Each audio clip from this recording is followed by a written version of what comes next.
What's up, guys? Coach Mac, Play Fast Football. If you look in the description box below, see some information on two of our sponsors, GameStrat, the fastest, most advanced replay system on the market, and Just Play Sports Solutions, who provide an interactive learning environment for your players. All right, today we're going to talk a little bit about 5-man pressure, 4 under, 2 deep stuff. All right, what I've got drawn up on the board is just your simple old-fashioned America's Blitz, the path or the track of America's Blitz and how we do it from the 3-3 stack. Again, if you've watched some of the videos that I've done recently, you'll know that we're a 3-3 stack team, and we play our 3-3 stack as a static box in our base defense, which means we don't slant angle on every play. We don't send the fourth on every play. We play the box in a 3-3 look.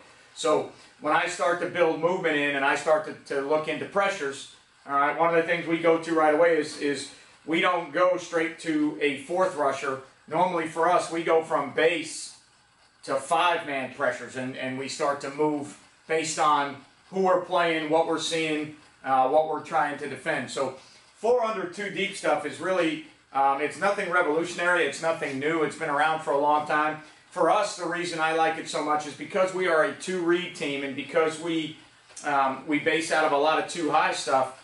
The trap style coverage for us, sitting the corners down hard in the flat out of our 2-read look, I think it's good for us to kind of bait coordinators and quarterbacks into certain throws that they think they're getting when they see Palms coverage. It looks very similar to us. It's one of the pressures for us, at least, you know, especially from the pressure side and to the 2 receiver side where we have the extra safety. It looks a lot like our Palms coverage if and when we teach it correctly and our kids rotate correctly. So the trap style of the coverage for me, depending on what we're seeing and what we need to stop, I like the trap style of the coverage a little bit better than playing like 3 under, 3 deep stuff. So it fits us, it fits our personnel, it fits our looks off of our base defense. So what I've got drawn up is just a simple track of America's Blitz. We've got a long stick, all right, to the A-gap, 2-gap move from our 5 technique. We've got our Mike linebacker who's now going to come back behind that and be the B-gap player. He would go second, so the end's got to go first. Mike linebacker is going to go second, be the B-gap player, and then our linebacker is going to come up off the edge and be the C-gap player. When you're running these style of pressures, we try to make it real easy with our kids. To that side of the pressure, we want an A-gap player, a B-gap player, and a C-gap player. Okay, so you can draw that up as many different ways as you'd like to draw it up, but as long as you have those players involved, you want an A-gap player, B-gap player, C-gap player to that side where the pressure's coming from. This way, no matter what the offense is in, no matter what the looks are, you know that you can get gapped out on that side. All right, and then for us, we're always going to set our free safety to the side that the pressure's coming from, so that our down safety to that side can be our vertical hook player, and he's really kind of an extra guy in the run. He's D-gap force. He can be there to be a D-gap force player depending on the formations that you're seeing. You also have a trap corner, so you don't have to play the left safety out as far, and he can be a little bit more aggressive in the run game because you've got a trap corner behind him. So technically, by rule, all right, the trap corner or the cover 2 corner would be your force player, and your left safety would be able to fall inside to play some runs, but there's no open gap, especially versus right now I got 2x2 drawn up. To no open gaps, there's really no fall-in gap to play, so he's really almost like a bonus player because on paper, all right, your left corner, or my left corner as a trap corner, cover 2 type corner is really the force player. But what happens in high school a lot with the ball on the hash mark, if this ball was on the hash mark here and this was the field, your cover 2 corner, all right, is really not the greatest force player with so much room, with all the room that you have to the field. All right, so that 36 yards, whatever it works out to be, all right, out to the field from the hash mark in high school is a lot of room for a trap corner to be a force player in the run game. Okay, so when the ball's in the middle of the field, like the NFL most of the time, then it's a little bit easier for trap corners to be force players. Or if the ball's into the boundary, it's a little bit easier for a cover 2 corner or a trap corner to come down and be a force player. So when the ball is on the hash mark and we're working to the field, my down safety actually becomes kind of an extra guy. There's no immediate fall-in gap for him. If we take care of our assignments up front and we're gap sound within the pressure, he has no gap to fall into. He can be here for outside runs. If he does get blocked, then we've got a trap corner coming from outside of that. So we need to be aggressively hard and firm inside the block of this number 2. Don't worry about beating a crack block, because if you get cracked, we have a natural replace coming from our trap clouded corner there. All right.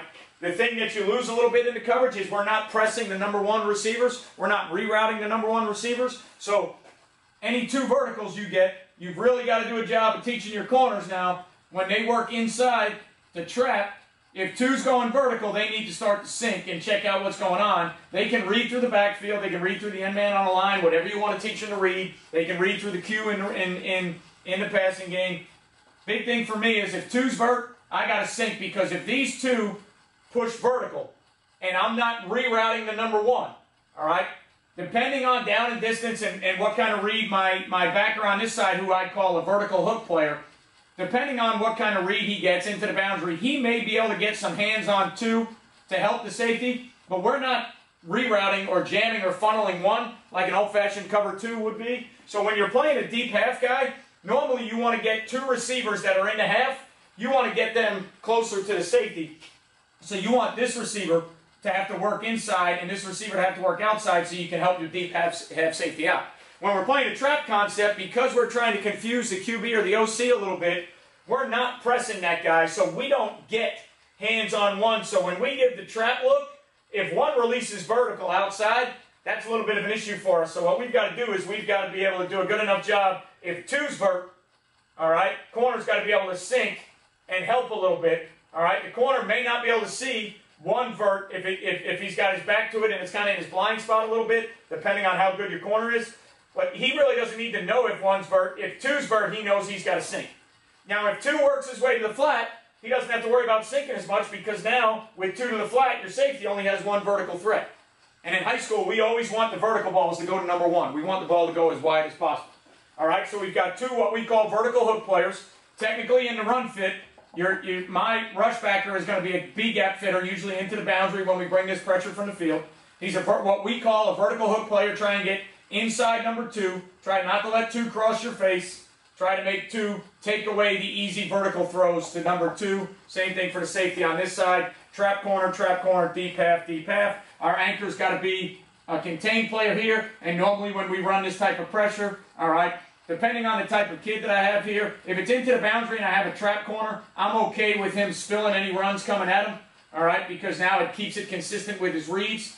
But if this kid is a newer player or a younger player and he gets confused, I may end up boxing him and telling him that, hey, anytime we're running pressures, you got to be a box in. So what happens sometimes with your pressures is it takes you out of your base rules and puts you into some different rules.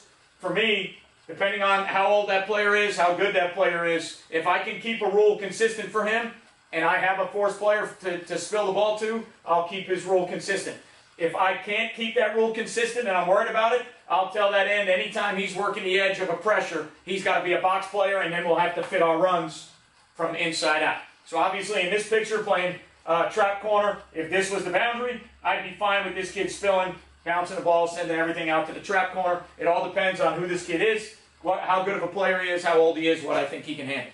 All right. If you like this video and you want to see the entire video with some film clips of us running that pressure, all right, check out playfastfootball.org. That's www.playfastfootball.org. Use the promo code PlayFastFootball, no spaces. Promo code PlayFastFootball, and you'll get 35% off the next 13 months, all the way through 2019 if you use that promo code before December 30th of this year. All right, guys, so as always, you won't play well until you play fast, and I'll see you guys next time.